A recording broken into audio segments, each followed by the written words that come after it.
Hello aspirants and welcome back to GK Insights, and today we are going to discuss about the features of subsidiary alliance. In the previous video we had discussed about what is subsidiary alliance, कि किस तरीके से वो बहुत एक important हमारे लिए point बनता है कि किस तरीके से ब्रिटिशर्स ने अपनी पावर्स को एक्सपैंड किया है और प्रिंसली स्टेट्स को अपने अंडर लेने की कोशिश की है। देन इसकी फीचर्स देखे जाएं तो हम पढ़ चुके हैं कि it was planned by Lord Wellesley. इसको प्लान किया था लॉर्ड वेलेस्ली ने।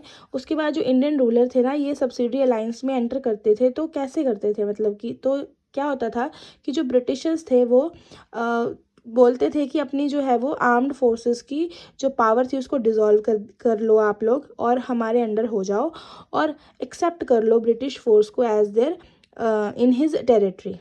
ठीक है, क्या होता था मैं आपको सिंपल लैंग्वेज में बताती हूँ कि जब किसी प्रिंसली स्टेट ने सब्सिडरी अलायंस साइन कर लिया ब्रिटिशर्स के साथ, तो उनको क्या करना पड़ता था, उनको अपनी आर्मी जो है वो डिसॉल्व करनी पड़ती थी और ब्रिटिश फोर्सेस की जो है वो हेल्प लेनी पड़ती थी, उनको पे करना पड़ता था। ठीक है, यहाँ पे जो है वो ब्रिटिश आर्मी की मेंटेनेंस के लिए, ताकि वो हमें प्रोटेक्ट कर सकें, उसको जो रूलर था उसको पे करना पड़ता था। क्योंकि इंडिया में क्या है ना कि यूनिटी की हमेशा ही प्रॉब्लम रही है, आपस में किंगडम्स जो थे वो एक दूसरे पे अटैक करते थे। तो इसका जो फ़ायदा है वो ब्रिटिशर्स ने बहुत अच्छे तरीके से उठाया कि हम किसी अदर के, अब जैसे दो लोग लड़ रहे हैं ना, तो किसी और के प्रति हम आपको सुरक्षा प्रोवाइड करेंगे, लेकिन आप उसका मेंटेनेंस भी दोगे हमें और अपनी आर्मी भी हमारे जो है वो उसको डिसॉल्व कर दोगे। ठीक है, तो इस तरीके से जो था वो ब्रिटिशर्स जो थे वो प्रिंसली स्टेट्स पे वन बाय वन जो है वो कब्जा कर जा रहे थे और इस तरीके से उन्होंने अपनी जो सुप्रीमेसी है वहाँ पे जो है वो प्रूफ की।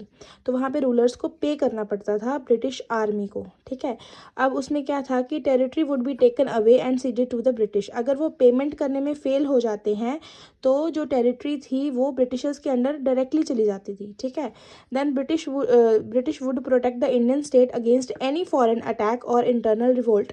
अब किंगडम्स हैं, अलग अलग प्रिंसली स्टेट्स हैं, तो एक के साथ बनेगी दूसरे के साथ नहीं बनेगी। तो ब्रिटिश वहाँ पे बोलते थे कि हम आपको प्रोटेक्ट करेंगे अगेंस्ट द फॉरेन अटैक, और अगर कोई इंटरनल रिवोल्ट भी होता है तब भी हम आपको जो है वो हेल्प करेंगे।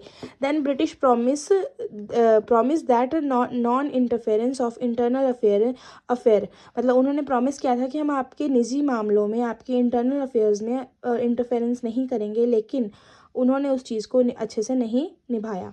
Then Indian state could not enter any alliance with any other foreign power. तो ब्रिटिशर्स का जो सब्सिडी अलायंस था वो कहता था कि आप किसी और अलायंस के साथ नहीं जा सकते हो। ठीक है, हमें छोड़कर। Then he could not employ any other nationals. This idea was to curb the influence of the French. अब क्या बोलते थे ये ब्रिटिशर्स कि आप किसी और को भी एम्प्लॉय नहीं कर सकते। ठीक है, आप अपनी सेवा में किसी और को एम्प्लॉय नहीं कर सकते। क्यों? क्योंकि वो फ्रेंच को जो है वो दबाना चाह रहे थे, उनका इन्फ्लुएंस जो था राजाओं पे, प्रिंसली स्टेट्स पे, उनको जो था वो कम करना चाह रहे थे। अब जो इंडियन रूलर है वो lost all his powers in respect of foreign affairs and the military. अब जो रूलर्स थे वो अपनी पावर को लॉस कर रहे थे यहाँ पे, फॉरेन अफेयर्स वाली पावर को और मिलिट्री अफेयर्स वाली पावर को। Then he virtually lost all the independence. अब इंडिपेंडेंस भी लॉस हो गई वहाँ पे, क्योंकि वो ब्रिटिश के प्रोटेक्टोरेट में आ गए थे। ठीक है, प्रोटेक्टोरेट में वो आ चुके थे, तो वो उनकी जो खुद की इंडिपेंडेंस थी वो खत्म हो चुकी थी। Then British resident was also station in Indian court. अब यहाँ पे देखा गया है कि इस वजह से जो था वो इंडियन कोर्ट्स में ब्रिटिशर्स को भी वहाँ पे स्टेशन किया जा रहा था, रेजिडेंस दिया जा रहा था। सो ये था बहुत इफेक्टिव तरीका था प्रिंसली स्टेट्स को अपने अंडर डिसॉल्व करने का।